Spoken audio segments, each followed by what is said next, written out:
Во тема на денот, како што најавив, мој гостин, професорот Борче Треновски. Добро вечер, ви благодарам што сте дел од Дневникот на Сител. Ви благодарам на поканата. Ќе почнам со темата околу извештајот на Европската унија, кој беше објавен изминатата недела во, да речем, клучните сектори во кои беше посочено дека се потребни забрзани реформи, беа и повеќе области економски. Кои според вас сектори се тие и каде треба да го фокусираме нашето внимание, што да следиме, како ќе се спроведува и како ќе се реформира во следниот период? Најпред пред да почнеме со дискусијата, јас да кажам дека ќе се обидам да дискутирам не толку во термините на Европска унија, ограничено, умерено, ваков направо. Него сакам да фатиме суштината на извештајот, односно да видиме што можеме да извлечеме во контекст на препораки, политики и што имаме направено до сега, како оценет нашиот напредок. Мора да кажеме дека голем дел од областите за кои дискутираме и веќе во вашето студио ги имаме дискутирано. И поврзани со фискалниот дел, и неформалната економија, и мерките на владата за цените и така натаму и така натаму. Меѓутоа еве да пробаме една структура да дадеме извештајот, посебно во економскиот дел, кој е исклучително клучен да се продискутира во оваа насока. Најпрво дека го погледнеме економскиот дел, може да видиме во делот на колку сме ние подготвени за влез во односно кон таа функционална пазарна економија. Тука имаме некаде добра подготвеност, меѓутоа ограничен напредокот кој го имаме во изминатиот период, така е лоциран. Во делот на конкуренцијата и дали сме подготвени за конкуренцијата на пазарот на Европска унија, тука пак имаме определено придвижување, скромно, и сме умерено подготвени. Не сме добро подготвени. Умерено подготвени сме во делот за јавните набавки, во делот за статистиката, умерено подготвени сме во делот за јавната финансиска контрола и фискалниот дел и така натаму. Така да тоа значи дека ограничен е напредокот, меѓутоа умерена е подготвеност. Најгенерално, ако сакаме попластично да го објасниме, тоа значи дека голем дел од инфраструктурата во овие области е поставена. Можеби дел од клучните закони се донесени, меѓутоа недостасуваат подзаконски акти и дефинитивно недостасува дел на имплементација на терен од овие политики, мерки за управување во голем дел од економските сектори. Што е она најважно на кое би се фокусирали, кој се извлекува од извештајот, можеби понатаму ќе можеме да го подискутираме. Првиот дел е директно насочен јасно образложува економската средина поврзана со економскиот раст и цените, кај што генерално имаме некоја добра елаборација дека растот е умерен, се забрзал во изминатиот период, дека е внимателна монетарната политика и дека цените сепак се лепливи, односно треба да се биде внимателен во однос на инфлацијата. Вториот дел силно ни е поврзан со фискалната политика. Тука имаме голем дел од забелешките се насочени токму во тој дел. И тука е насочено и кон делот на реализацијата на капиталните инвестиции, во делот на одложување на консолидацијата, иако имаме консолидација, мало одложување во однос на неа, и во делот на јавните расходи, и во делот на јавните приходи, колку се ефикасни и како може да се направат и така натаму. Третиот дел ни е веќе насочен кон бизнис заедницата и средината, климата која се насочува.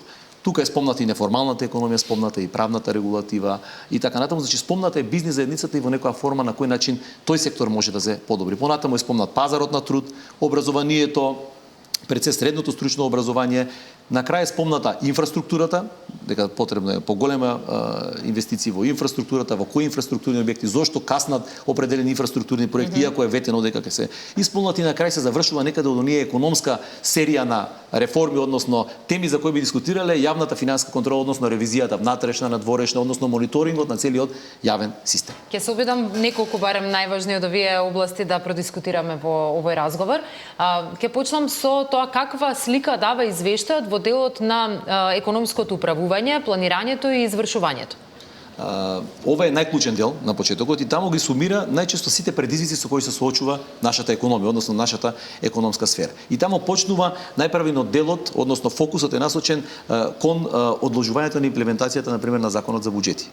И тоа е од насока што законот за буџети е системски закон кој е поврзан со голем дел други сектори. Поврзан е со транспарентноста на буџетот, поврзан е со среднорочното планирање, поврзан е со ефикасноста на јавните расходи, индивидуален мониторинг, поврзан е дел со прибирањето на приходи, некои ограничувања, па има дури дел мали кои ги засеги локалните самоуправи. Така да тој системски закон, самото негово одложување по дефолт покажува дека тоа мора во иднина да се реши и е поврзан. Вториот дел во тоа управување ни е поврзан, да не забораваме, со тој закон е поврзан и дигиталниот систем ИФМИС и некои други системи кои мора да се воспостават на терен за да имаме ефикасно управување. Вториот дел како управување е насочен кон делот со капитални инвестиции кој е исклучително важен за нашата. И тука се спомнува единицата за управување со капитални инвестиции.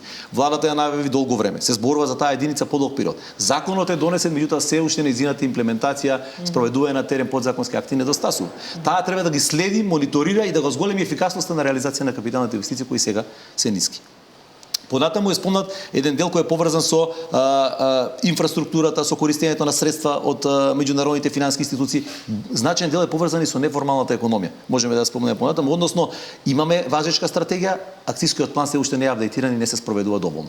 Значи, поставени се, ви реков, патиштата каде треба да се движиме, меѓутоа реализацијата е прилично скромна во таа насока и целото управување. Понатаму се спомнува јавната финансиска контрола, како што спомнав, законот за Државниот завод за ревизија во собрание оставен, за внатрешна ревизија има потреба од поголемо унапредување и така натаму. Така да во секој случај потребни се структурни промени во контекст на управувањето воопшто со економските параметри. Каква е, професор, општата фискална слика што произлегува од извештајот и како се оценува насоката на фискалната политика спроведувана во овој период? Видите, фискалната политика, имајќи ги превид, препораките во овој извештај се поклопуваат, ви реков, со голем дел од нашите дискусии, меѓутоа и со најголем дел од препораките од Светска банка и од Меѓународниот монетарен фонд. Тие одат во иста насока. Бараат поголема фискална консолидација. Тоа е поврзано понатаму и со задолжувањето и капацитетот на нашата економија да го враќа, не да го враќа кредитот, него да води оптимални економски политики. И тука е спомнато за доцнат, иако е намален буџетскиот дефицит оваа година, 2026 во буџетот. 2025 е тој прилично, односно е повисок, малку од планираното, меѓутоа кажува дека е закаснета таа фискална консолидација, односно дека истата треба да се насочи, гледате ги допира во извештајот сите клучни точки поврзани со фискалната политика. На една страна објаснува дека јавните приходи мора да се прошират, да се зголеми наплатата, да се исполни ветувањето на Министерството на финансии, министерката го спомна, дигитализација на управата за јавни приходи, вработување повеќе кадар во управата за јавни приходи, зголемување на ефикасноста на нејзината наплата. Значи, одма е насочено на страната на приходите. Понатаму спомнува дека дел од ослободувањата не се отстранети. Требаше да се намалат ослободувањата низ даноците кои предизвикуваат и лесна евазија и помалку наплата на даноци. Понатаму е спомнато на страната на јавните расходи, дека мониторинг системот за јавните расходи време е да се дојде до систем на перформанси, односно мерење на учинокот и резултатите по тие јавни расходи. Каде се распределени, пред се голем фокус е ставен на структурата на јавните расходи.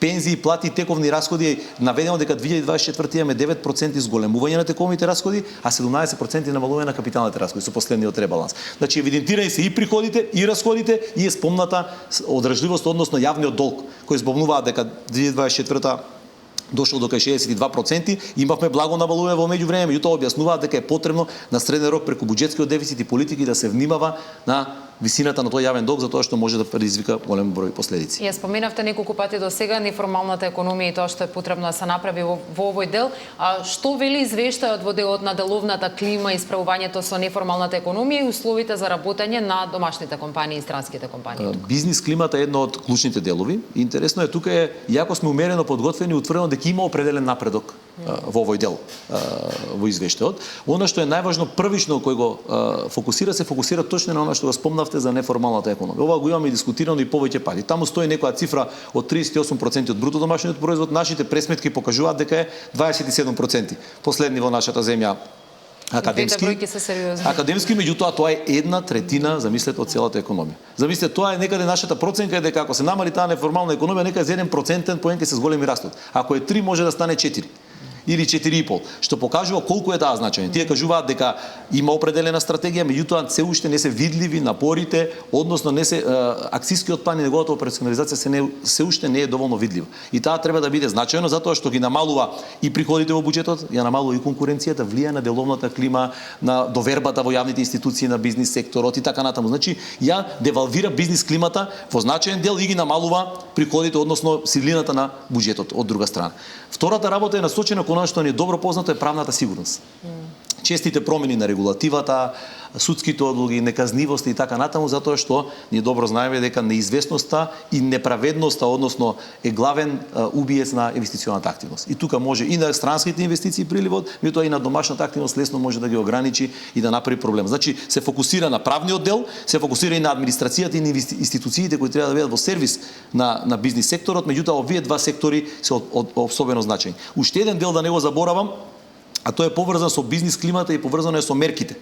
Да, често сме разговарале си ви овде за мерките кои државата ги презема кога цените растат, кога се соочуваме со повисока инфлација. Како извештајот ја коментира или ја опишува улогата на државните мерки врз пазарите и врз цените, како што се ограничувањето на маржи и на цени? Па видите, нема директна, има некоја индиректна блага критика, нема директно соочување со овие мерки, меѓутоа објаснуваат еден дел. Тој тврди дека имаат краткорочен ефект овие мерки, дека со тие мерки се направило дисторзија и несигурност на пазарот. Односно со воведување, па повторно укинување, па пак воведување, па дел вербално заканување кој би сектор, вие правите стимулации и на инфлацијата, и на цените, и на несигурноста која постои. Ево оваа година гледате се инфлацијата, ако споредиме со претходната имавме замрзнати цени. Веднаш имате вие дисторзија во како да кажеме перцепцијата на определени бројки кои ги имаме. Тој кажува краткорочни се мерките, пожелно е такви мерки да се отстрануваат, затоа што најголем дел од развиените земји водат системски мерки, не возат привремени административни закани и уште едно нагласува дека многу ограничена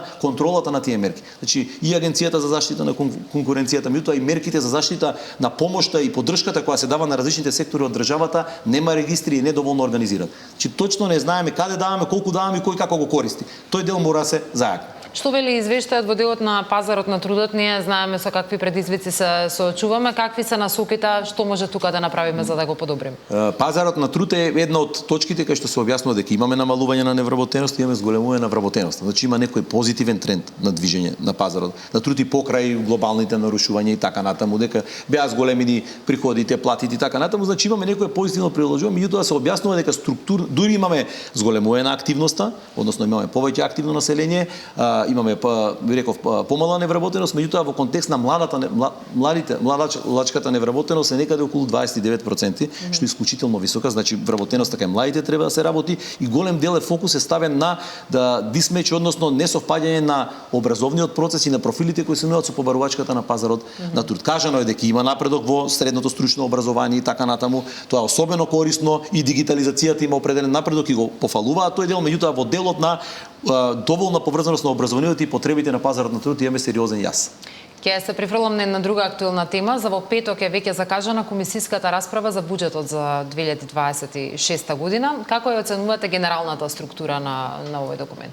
Видите, со години неколку прашања провејуваат на секој донесување на буџетот, тоа дали тој е развоен, каква е неговата структура и така натаму. Кога ќе ја видиме структурата во изминатите 2 декади на нашиот буџет, јасно е дека се повеќе имаме процентуално зголемување на делот на социјалните и тековите расходи, се повеќе намалување на делот на капиталните расходи кои треба да нудат раст. Дури во големата криза имавме една анализа која направивме која покажа дека целови од сите земји од регионот, не само нашата земја, не само Македонија, ги зголемиле тековите расходи, субвенции, плати, пензии во времето на кризите и и ковид, додека прозападните европски земји, Германија, Франција ги зголемиле капиталните расходи, дигитализација, зелена енергија и така натаму. Че тие создавале основа за раст, ние сме гледале да го изгасиме пожарот што постои на терен. Така да и сега кога го погледнете, претходната година имавме мало намалување, ако гледате во однос на изминатите 15 години трендот. На тековите расходи сега ние имаме повторно зголемување. Значи самата структура на буџетот е доминантно на социјалните плати, односно имате дел за плати, придонеси и така натаму, имате стоки и услуги, имате социјален дел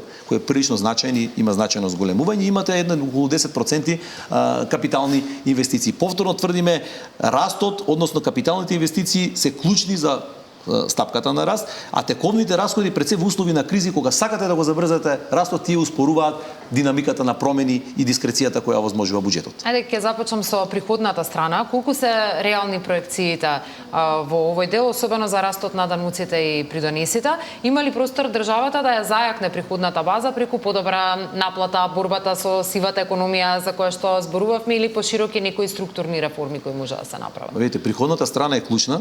Најпрви на она што го спомнавме на почетокот, каков е буџетот. Буџетот не се бројките. Ние често ги спомнуваме 6 милиарди, 6,1 милиарди се дефицитот е, не знам, 683 милиони евра и така натаму пред се за оваа година, меѓутоа буџетот се политиките. Вие со политики на страната на приходите влијаете и на бизнис климата, влијаете и на субјектите, и на економисти, и на нивните очекувања. Исто и со страната на расходите. Че вие може да соберете една сума на средства на страната на приходите, меѓутоа ако така се направени структурата на даноци, на даночно ослободување, вие можете да направите дисторзија во системот и таа да не влијае поволно на бизнис климата. Значи следната година да го инхибирате растот. Че мора особено внимателно да се влијае на страната на приходите и таа е една од клучните која беше спомната во извештајот. Во делот на одоночување, глобалниот данок, еве имаме донесено закон за глобален данок, подзаконските акти не се донесени, меѓутоа се уште имаме простор за проширување на даночната база. Се уште имаме значаен простор на намалување на ослободувањата кои ги имаме во нашата кај нашите приходи. Се уште имаме значаен простор на зајакнување на управата на јавни приходи, на ефикасноста на прибирање.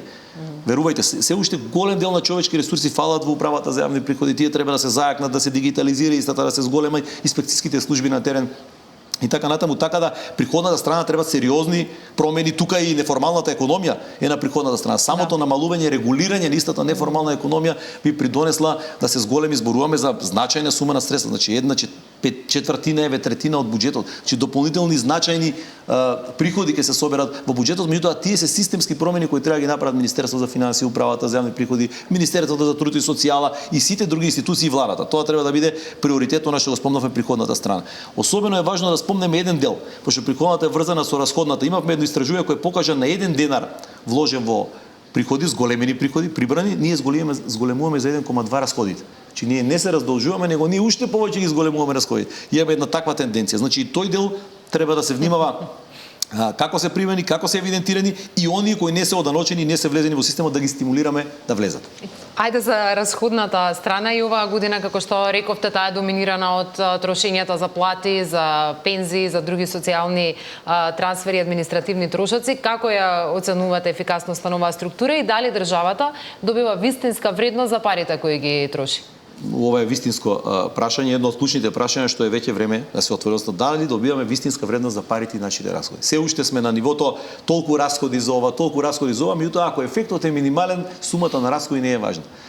Може да биде мала, може да биде висока, нас не е важен ефектот. Ако има ефект, тогаш веќе сумата на расходи е оправдана и така натаму, така да тоа е особено важен дел. И сега ме прашавте, овој годишен буџет има значајни зголемување во делот на социјалните трансфери. Пред се, социјалните трансфери некаде проценката е 6,7% зголемување во однос на лани, кај пензиите имаме некаде 10% зголемување, значи голем дел од овие тековни трансфери, односно тековни расходи се зголемили. Многу интересен капиталниот дел, односно капиталните инвестиции кои се процените на некаде околу 600-700 милиони, околу 600 милиони евра и се некаде блиски до дефицитот кој е 3,5% од бруто домашниот производ, и тие се клучните расходи кон кои треба да се функционира, односно да се фокусираме. На едната страна треба расходната страна, предлогот е да се рационализира колку што е можно делот за стоки, услуги, плати и така натаму, односно тоа е веќе административна реформа. Кога зборуваме за бројки, ние зборуваме за реформи. Административна реформа, реформа на реализацијата на јавните набавки и така натаму, се тоа влијае на расходната страна и на лимитите кои ги имаме, и тие мора паралелно да се прават со буџетот, да се постават определени лимити, да се зајакне таа контрола. Тука се спомнавме платите и пензиите, треба да видиме кој е тој капацитет. Не веќе сме до границите на буџетот за зголемување, ако не се зголеми бруто домашниот производ и нашата економија, и тука се капиталните расходи за кои би рекол дека се клучната алка и за кои треба да се фокусира клучните напори за зголемување ефикасноста на нивната. Како да се зголемат тие капитални расходи, затоа што ние секогаш ги проектираме многу повисоко тоа што успеваме да ги реализираме на крајот од годината. Па видите, капиталните расходи и оваа година, последната година гледате дека имате блага реализација, некаде скромна, на половина реализација. Изминатите години кога гледате, тие не поминуваат реализација од 500-600 милиони евра. Значи се на границата на ова планирање. Проблемот е што континуирано се редуцира нивното. Најпрвин мора да се помне, еве често го спомнуваме, планот за капитални инвестиции, да видиме кои се тие приоритети, кои се тие капитални инвестиции, да ги видиме дали сите имаат техничка документација, подготвени проекти, да ги отвориме деловите за јавни набавки, деловите за планирање, имплементационите единици, еве единицата за капитални инвестиции мора да почне да функционира. Видите, ова е сериозна работа. Со капиталните инвестиции ние со години каскаме назад. Меѓутоа рековме, тоа е тест на секоја единица и на секој систем. Од планирањето до имплементаторот на терен, од јавните набавки до правосудството кој треба да решава. Замислете, еден судски спор може 2 години да одложи јавна инвестиција. Тоа мора да се направи. Сега и општините се вклучија во приказната со средствата кои ги добија. Таму мора директно да се помогне, затоа што и тие треба според изјавите на министерката да ги подобрат и да ја зголемат на платата, да се тој бизнис циклус да се зголеми. Оти бизнис циклусот, економијата преку капиталните инвестиции треба да влие на приходите во приходната страна да бидат зголемени. Ако не го направиме тоа, ние ќе бидеме во специфична ситуација. И клучен непријател, може да кажам, предпоставувам, него спомнавме долгот. Да. Сакав за задолжувањето, само кратко да спомнеме, пошто ми се поврза со капиталните инвестиции. Кога имате зголемување на задолжувањето, како што имаме сега, нашата проценка, она што се гледа од буџетот е некаде околу 2 милиарди. Од прилика ќе треба да се задолжиме. Значи 1,32 милиарди имаме констранство задолжување планирано и околу 500 и нешто 600 милиони ќе треба да задолжиме дома следната година. Имаме обврзница која е околу 900 милиони евра и други долгови ќе доспеат, имаме домашни долгови и така натаму. Видите, долговите го инхибираат потенцијалот за раст. Затоа викаме ние цело време предупредувавме, имаме потенцијал за задолжување на нашата економија. И тој некаде беше проценат од 50 до 55%. Истражувањата глобални покажуваат дека земја како нашата мала, која ќе го надмине долгот кој е оптимален, и треба дупло повеќе време за да го намали тој долг. Значи, ние ако ни требаше 7 години, 8, да го направиме овој долг до кој додовме до 60% и 62, ќе ни треба 10 години да се вратиме на природ. Не можеме веднаш да го намалиме. Затоа што имате, гледате, тековни трансфери 90% од буџетот. Каде сега од една страна треба да се задолжите да се раздолжите, бараат консолидација меѓународните институции, од друга страна сакате капитални инвестиции и раст. Тековните расходи, плати, пензии, стоки и услуги тешко ги намалувате, вие притискате на делот на капиталните инвестиции. Затоа тврдат големиот долг и намалува продуктивните инвестиции, зголемува каматната стапка на кредитите кои се земаат, мора да се задолжи државата дома, може да притисне на домашната каматна стапка, така да јавниот долг е сериозна работа на која треба да имаме предвид. Видете, 2 милиарди се некаде колку најголемите два даночни приходи, односно едниот е трет, не е втор, ДДВ заедно со данокот на добивка кој се планира да се зголемат некаде од, не знам, од 7-8 до 14% данокот на добивка, се некаде околу 2 милиарди. Замислите, сите треба да ги дадете за да се раздолжите, односно поврзани се со задолжувањето. Задолжувањето е една од работите на кои мораме ние значајно да се фокусираме во следниот период, затоа што ќе дојдеме во ситуација да мора да менуваме политики, да штедиме, да скратуваме социјални делови и така натаму. Тоа е непопуларно и за тоа е потребно ефикасно собирање на приходите, тука имаме огромен потенцијал, ефикасно зголемување на трошењето на средствата кои ги имаме. Професор Борче Треновски, ви благодарам за оваа анализа во дневникот. Мислам дека опативме и скенирањето на досегашната состојба, но и проекциите за во иднина и планирањето на нашите пари за следната година. Ви благодарам. Ви благодарам јас.